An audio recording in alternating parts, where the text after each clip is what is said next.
মশার কামড় খেয়েও আমরণ অনশনে তারেক।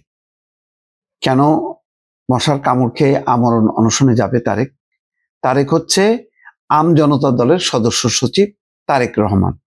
তার দলকে নির্বাচন কমিশন নিবন্ধন দেয়নি, তার প্রতিবাদে তিনি অনশন শুরু করেছেন কালকে।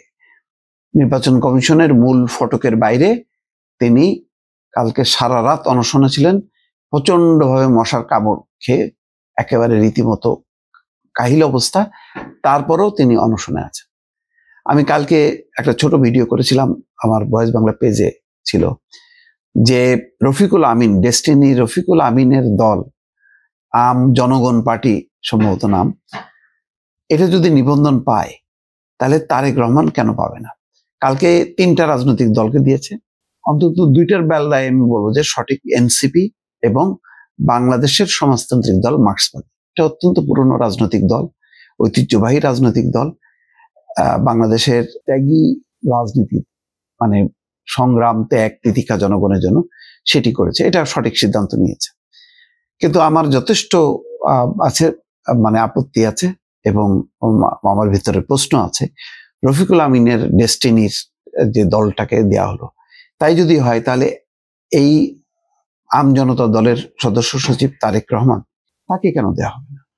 তাকে কেন সারা রাত এই অনশনে কাটাতে হবে? এইরকম একটা পরিস্থিতির মধ্যে কেন ঠেলে দেয়া হলো? তার দাবি হচ্ছে যে সমস্ত শর্তই পূরণ করেছে।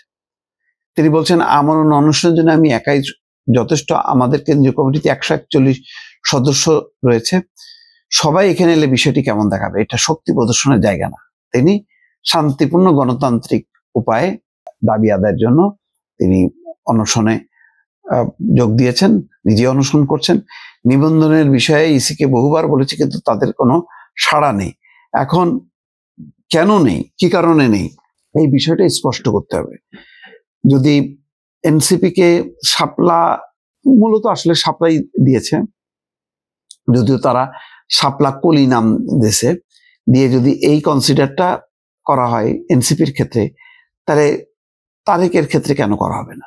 তারেকের ক্ষেত্রেও যে ক্রাইটেরিয়া গুলো যদি কোথাও মানে অসম্পূর্ণ থাকে, তাহলে সে পূরণ করুক, পূরণ করে তাকে দেয়া হোক।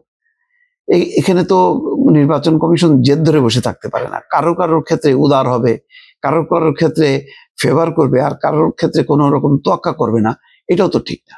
তো সুতরাং আমি মনে করি যে তারেক যেহেতু একজন খুবই ভালো, তার যুক্তিসঙ্গত বক্তব্য, আপোষহীন বক্তব্য, কাউকে ছাড় দিয়ে কথা বলে না, এরকম একজন ব্যক্তি যদি তার ক্রাইটেরিয়া গুলো যদি পূরণ হয়ে থাকে, তাহলে আমার মনে হয় যে তাকে নিবন্ধনটা দেওয়ার উচিত।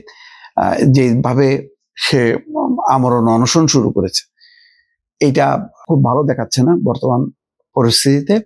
যেহেতু নির্বাচন কমিশন আগের সেই ফ্যাসিজম আমলের নির্বাচন কমিশন না, এটা যথেষ্ট গণতান্ত্রিক, মানবিক, সুতরাং এটা বিবেচনা করতে পারে। এই হচ্ছে অনুরোধ আমার এই ভিডিওর মাধ্যমে। দর্শক।